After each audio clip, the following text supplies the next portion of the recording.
The ancient ferry, a white and weathered vessel known as a vapor, cuts through the choppy, steel-gray waters of the Bosphorus. Elif stands at the railing, her knuckles white as she grips the cold, damp metal. The morning mist clings to her face like a fine, cool veil, and the salty, briny scent of the sea fills her lungs. She watches the silhouette of Istanbul emerge from the haze, a breathtaking tapestry of minarets and domes piercing the low-hanging clouds, with modern skyscrapers rising behind them like sentinels of a new age. Her heart hammers a frantic, irregular rhythm against her ribs, a stark contrast to the steady, chugging pulse of the ship's engine. This is it. The Altan family. The name alone carries the weight of empires, a dynasty built on vast fortunes, and, if the rumors are to be believed, shadows that run as deep as the strait itself. Her simple, worn portfolio case feels flimsy and insignificant in her hands, a stark reminder of the gulf between her world and the one she is about to enter. She disembarks into the bustling chaos of the European shore, the air now thick with the cacophony of car horns, shouting vendors, and the distant cry of seagulls. The Altan Holdings Tower is not just a building. It is a monolith of shimmering blue glass and polished steel, reflecting the turbulent sky and dwarfing everything around it. Its imposing presence seems to suck the sound from the air, creating a bubble of intimidating silence at its base. Elif pushes through the heavy, bronze-clad revolving doors, her sensible shoes sinking into the cavernous, marble-floored lobby. The ceiling soars stories above, and a massive, abstract chrome sculpture twists towards it, cold and uninviting. The air is chilled, sterile, and smells of expensive perfume and floor polish. Every security guard is impeccably dressed, their eyes scanning the environment with unnerving precision. Her destination is the executive penthouse, a sanctum she knows is reserved for the most powerful figures in the company. The elevator is a capsule of silent, oppressive luxury, lined with burnished gold panels and soft, ambient lighting. It ascends with a hushed, powerful hum, making her stomach lurch. When the doors slide open with a near-silent whisper, she steps out into a reception area that steals the breath from her lungs. The floor is a mosaic of rare, honey-colored onyx, and the entire far wall is a single, seamless pane of glass, framing a panoramic, dizzying view of the Bosphorus Bridge and the Asian continent beyond.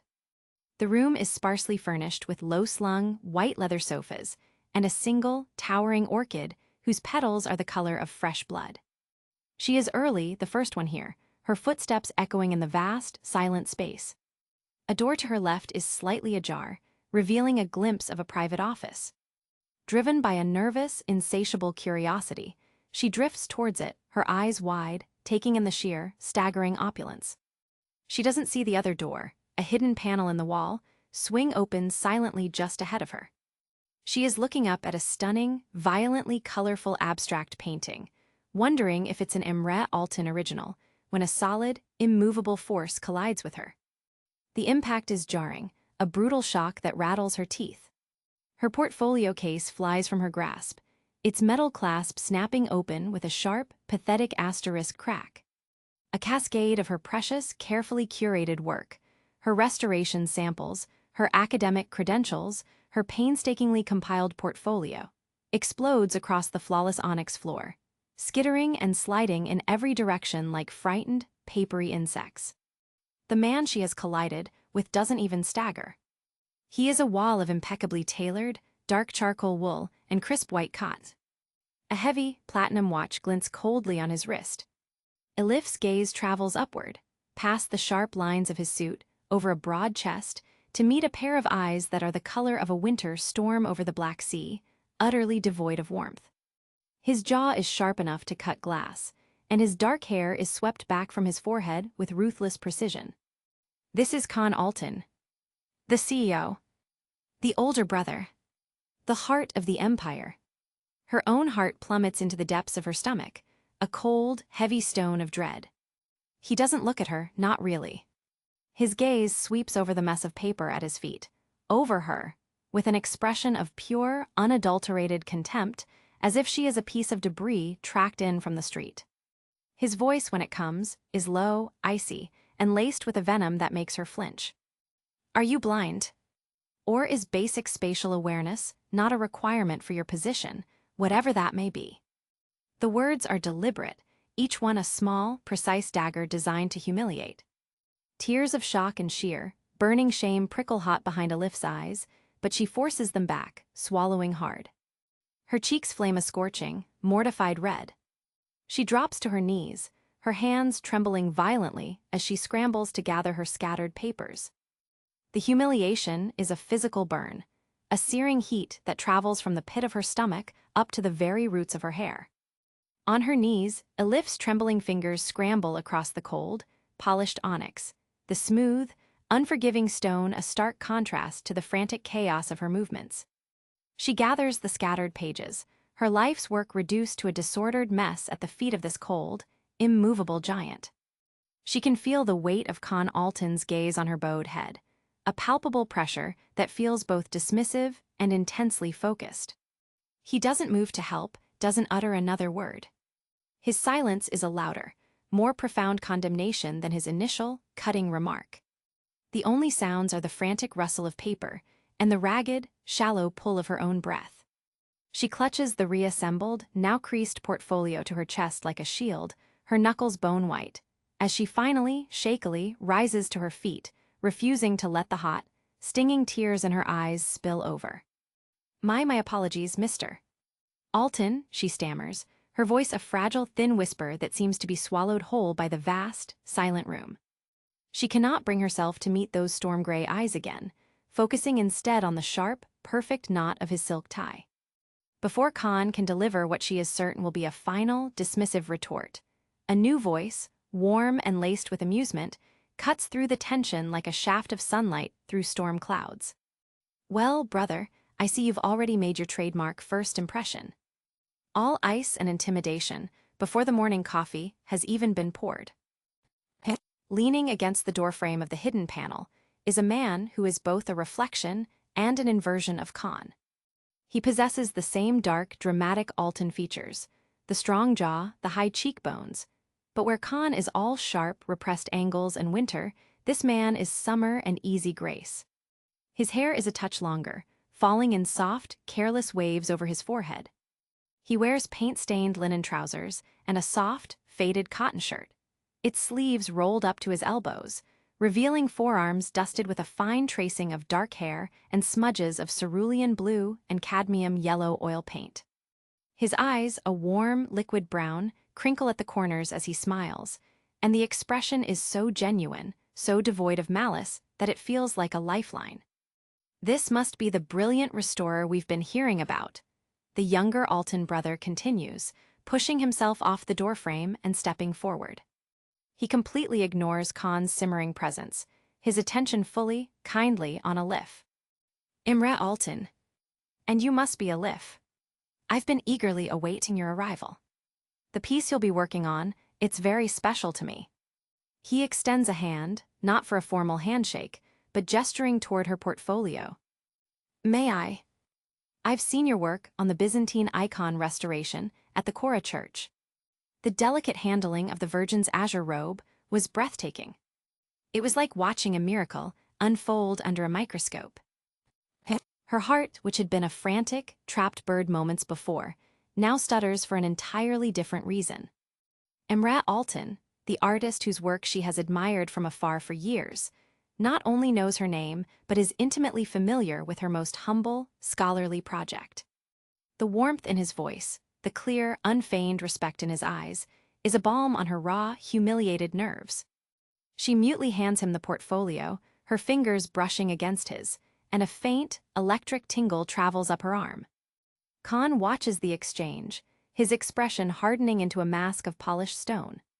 His eyes narrow infinitesimally, tracking the easy smile on his brother's face, the way the girl's, Elif's, posture has softened, the faint blush that has returned to her cheeks, this time not from shame but from flattered awe. We are not here to host a gallery opening, Emre. Kaan's voice cuts in, colder and sharper than before. She is here to perform a job. A job that requires focus and discretion, not artistic fanfare. He turns his glacial gaze back to Elif, and for a fleeting, terrifying second, She sees something new in their wintry depths. Not just contempt, but a flicker of something darker, more calculating, as if he is reassessing a variable in a complex equation he had previously dismissed. The painting is in the West Wing Conservatory. My brother will show you. Do not be late again. And watch where you are going.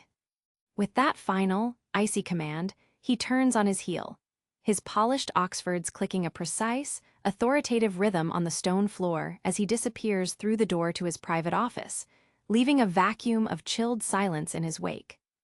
Emre lets out a soft, theatrical sigh, rolling his warm eyes for Elif's benefit. Don't mind him. His heart isn't actually made of stone, it's... The West Wing Conservatory is a world away from the cold, marble-end chrome opulence of the penthouse. It is a room built of light and air, a glass-walled sanctuary perched at the very edge of the Altan estate, hovering over the Bosphorus as if ready to take flight. The morning sun, now burning away the last remnants of mist, pours through the towering panes, warming the ancient, wide-plank oak floors and making the dust motes dance like flecks of gold in the still air. The room smells of turpentine, linseed oil, aged canvas, and the faint, sweet perfume of jasmine climbing the exterior stonework. Canvases in various states of completion lean against whitewashed walls, and a collection of hand-thrown clay pots holding a riot of brushes stands beside a massive, paint-splattered easel. This is Imre's domain, a space of beautiful, controlled chaos. And at its heart, resting on a custom-built restoration easel, is the painting. Elif's breath catches in her throat, her professional awe instantly eclipsing the lingering sting of her encounter with Kaan. It is a magnificent, late Ottoman-era portrait of a woman, her eyes dark and soulful, her lips curved in a faint, enigmatic smile that seems to hold a universe of secrets. But time has not been kind. A network of fine cracks, like a spider's web of neglect, covers her face. A dark, disfiguring stain of grime and old varnish obscures the lower left quadrant, and a long, cruel scratch mars the deep crimson of her velvet cloak. She's beautiful, isn't she? Imre's voice is soft, reverent, as he comes to stand beside Elif. He places her portfolio carefully on a clean workbench. We call her the Lady in Scarlet. No one knows who she is. Some say she was a mistress of my great-great-grandfather, a dancer who captivated the court. Others say she was a tragic poet, her voice lost to history. My grandfather adored her. Restoring her, it feels like unearthing a part of our own forgotten soul. The craquelure is stable, but this stain, it's aggressive. And this scratch, she leans in, her nose almost touching the canvas, her entire world narrowing to the minute topography of paint and damage. It's deep. This will be a slow, delicate process, Mr. Altan. And I have no doubt. Watching you work will be a masterclass. I've read your paper on solvent reactivation for 19th century glaze layers. It was brilliant. He pulls up a stool, content to simply observe, his presence not an intrusion but a quiet, supportive companionship. For the next hour, the only sounds are the gentle lap of water against the stone foundations below, the distant cry of gulls, and the soft, precise clicks and scrapes of Elif's tools as she begins her preliminary work. She is acutely aware of his gaze, but it lacks the predatory intensity of his brother's. It is the gaze of a fellow artist, full of shared understanding and respect. The peaceful cocoon is shattered by the sound of the heavy conservatory door swinging open. Kaan Altan stands there, backlit by the hallway light, his large frame filling the doorway. He has shed his suit jacket, his white shirt sleeves rolled up with the same severe precision, his tie still perfectly knotted. He holds a thick, leather-bound file in one hand.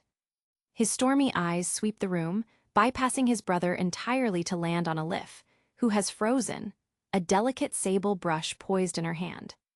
A progress report, Kaan states, his voice cutting through the warm air. It isn't a request.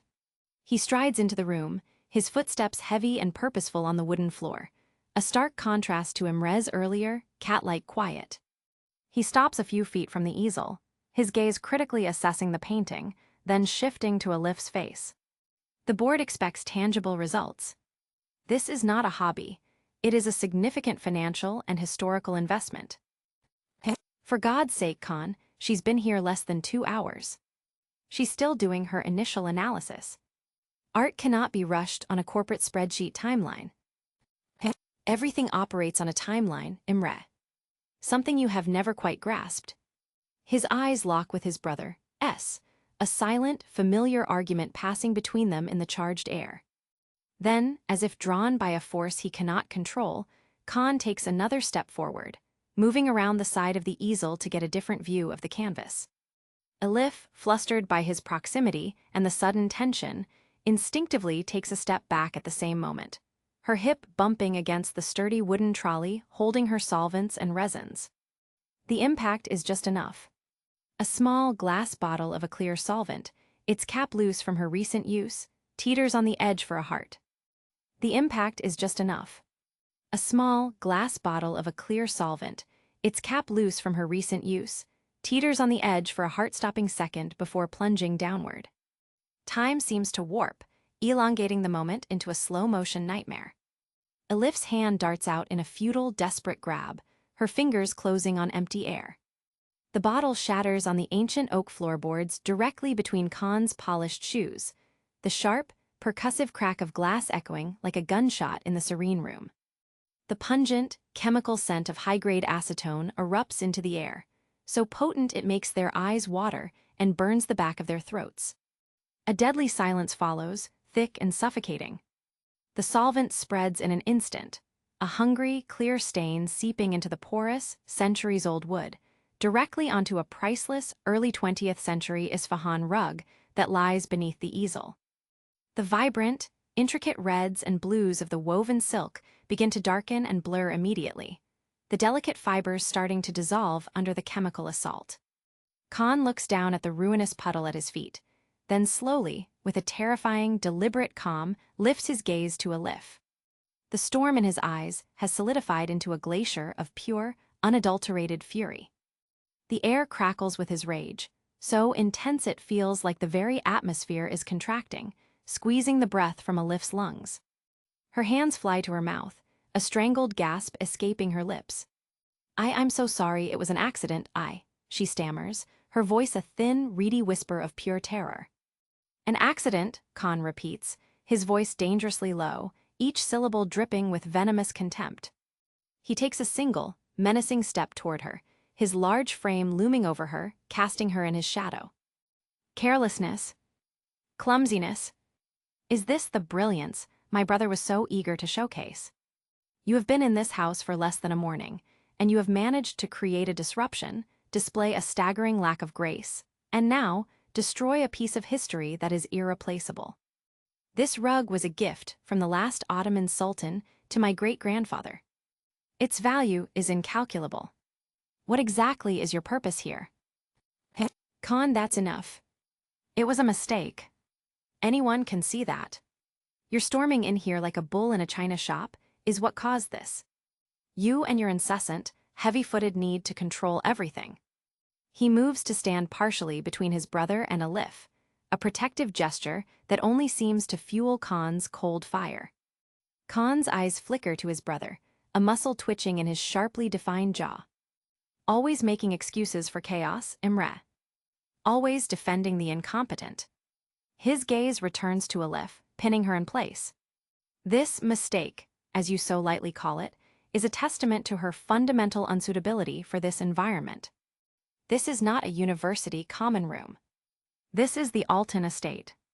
We deal in artifacts of immense consequence, not the childish daubings you are so accustomed to. Elif feels them land, each one a fresh wound, stripping away her dignity and reducing her to the struggling, impoverished outsider she truly is in this gilded cage. The hot tears she fought so hard to control earlier now well up, blurring her vision. She will not cry in front of him. She will not.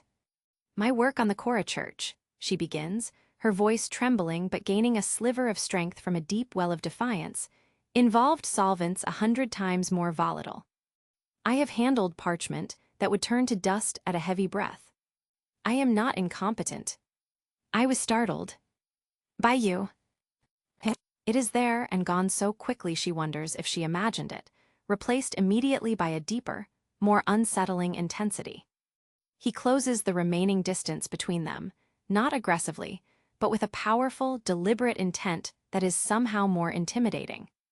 He is so close now she can smell the clean, sharp scent of his soap and the faint, expensive aroma of his wool suit, an aroma now tainted by the acidic sting of the solvent. He doesn't touch her. He simply looks down at her, his stormy eyes searching her face, tracing the tracks of her unshed tears, the defiant set of her jaw, the furious, embarrassed flush on her neck.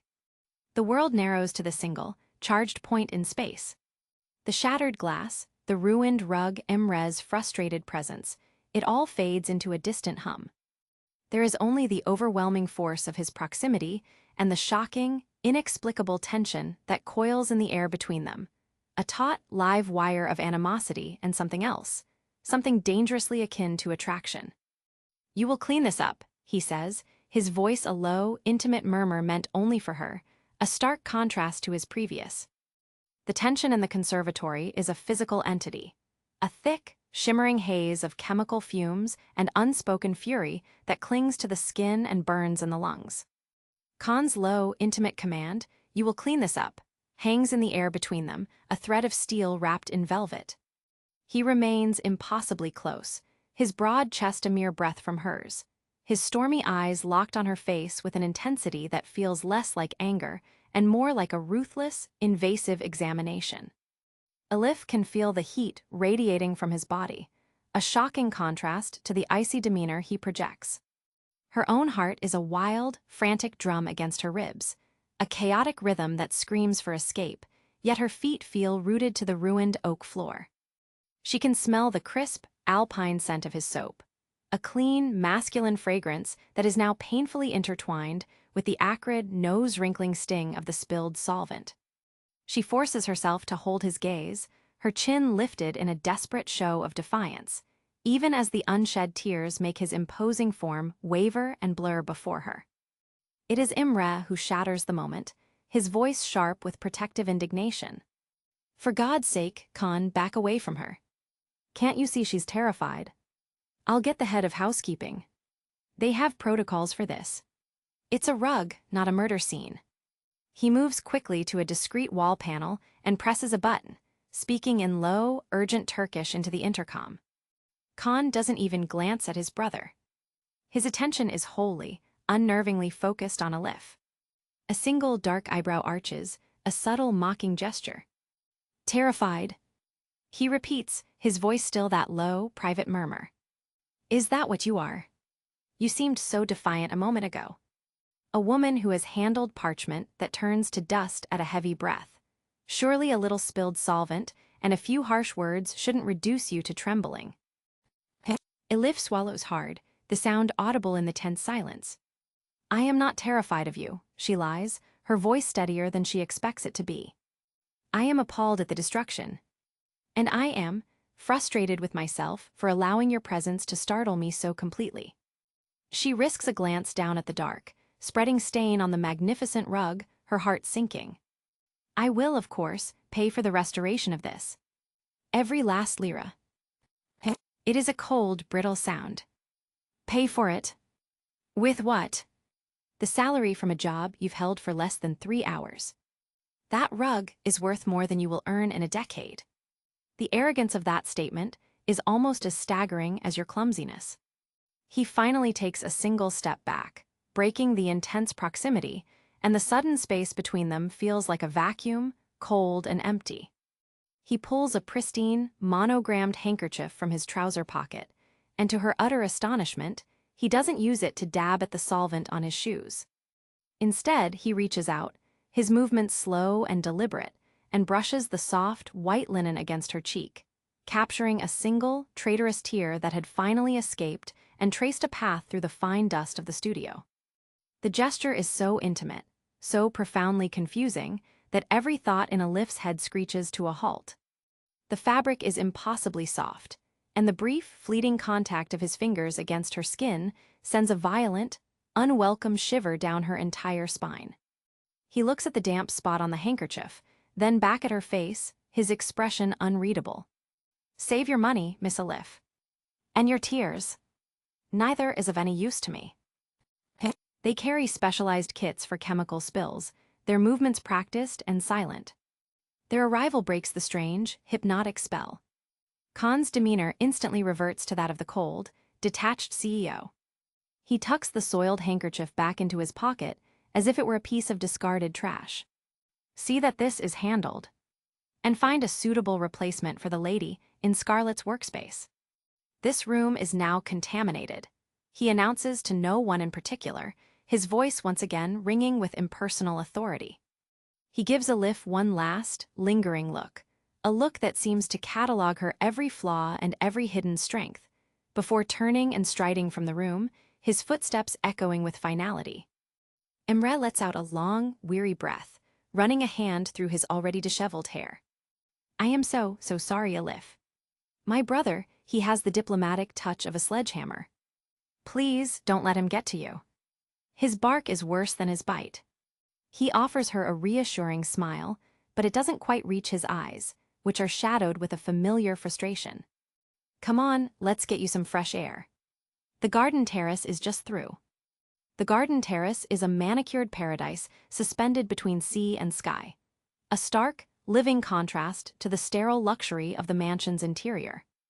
Elif steps out into the balmy air, the gentle breeze a cool, soothing kiss against her feverish skin. It carries the lush, humid scent of blooming roses, night-blooming jasmine, and the ever-present, briny tang of the Bosphorus. Below the intricately carved marble balustrade, the water shimmers in the midday sun, a shifting tapestry of sapphire and emerald, with the occasional white wake of a passing boat cutting a swift, silent path through the strait.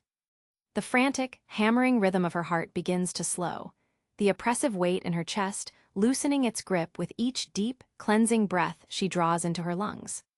She grips the cool, sun-warmed stone of the railing, her knuckles no longer white with panic, but with the residual, trembling aftershock of Kaan Altan's devastating proximity. "You have to understand, my brother wasn't always like that." Imre's voice is gentle, apologetic, as he comes to stand beside her, leaning his elbows on the balustrade. His posture is relaxed, open, a world away from Kaan's rigid, military bearing. The weight of the empire fell on his shoulders, far too young. "Our father, his passing was sudden. Kaan had to become the fortress, the unfeeling CEO, overnight. Sometimes, I think he's forgotten how to be anything else. He sees art as an asset, people as liabilities, and emotions as operational weaknesses." He turns to look at her, his warm, brown eyes full of a genuine, empathetic concern that makes her feel seen, not as a problem, but as a person. "What he said to you in there, it was unforgivable. The rug, the solvent, it's nothing. Truly. We have conservators for textiles. It will be repaired. You should not have to bear the burden of his perpetual winter." "Thank you," she whispers, her voice still thick with unshed emotion. "For defending me. For understanding. I don't know what I would have done if you hadn't been there." He looked at me as if I were something he'd scraped off his shoe. The memory of that contemptuous gaze, followed by the shocking, confusing intimacy of the handkerchief, sends another conflicting shiver through her. "Then he's a fool," Emre says with such simple, unwavering conviction that it steals her breath. He shifts, turning fully to face her, his body blocking out the sun, casting her in a warm, personal shadow. "I've seen your soul in your work, Elif. Long before you stepped foot in this gilded cage. The patience, the reverence, the love, you can't fake that. It's in every stroke, every decision. It's the most beautiful thing I've seen in a long, long time." He reaches out, his movements slow and deliberate, giving her every opportunity to pull away. His fingers, calloused and warm from holding brushes, gently brush a stray, wind-tossed lock of hair from her damp cheek, his touch a world away from his brother's clinical, unsettling contact. It is a gesture of pure, unadulterated tenderness. He sees clumsiness. I see captivating grace. The world seems to narrow to this single point on the terrace, the sounds of the city and the sea fading into a distant, muffled hum. The air is suddenly charged with a new, different kind of electricity, one that is warm and inviting, not cold and dangerous. She is acutely aware of the scent of turpentine and linseed oil on his clothes, a smell that speaks of passion and creation, not cold calculation and destruction. In this moment, he feels like a sanctuary, a safe harbor in the storm of his brother's making. Her heart, so recently battered and bruised, gives a treacherous, hopeful lurch. Emre, she begins, her voice a soft, uncertain whisper, lost in the profound, understanding warmth of his gaze. From the shadows of a second-floor balcony, hidden behind a curtain of lush, cascading purple wisteria, another pair of eyes watches the intimate scene unfold below. Sybil, Kaan's former fiancée, stands perfectly still, a tall, slender silhouette of impeccable style and venomous intent. Her designer dress clings to her like a second skin, a sheath of crimson silk that matches the cunning smile now curving her perfectly painted lips. In her perfectly manicured hand, she holds a smartphone, its screen glowing brightly. With the practiced, silent precision of a panther stalking its prey, she raises the phone, her finger hovering over the screen. The powerful digital zoom lens brings the scene on the terrace into sharp, damning focus. Emre's tall frame leaning close to Elif, his hand tenderly cupping her cheek, her face tilted.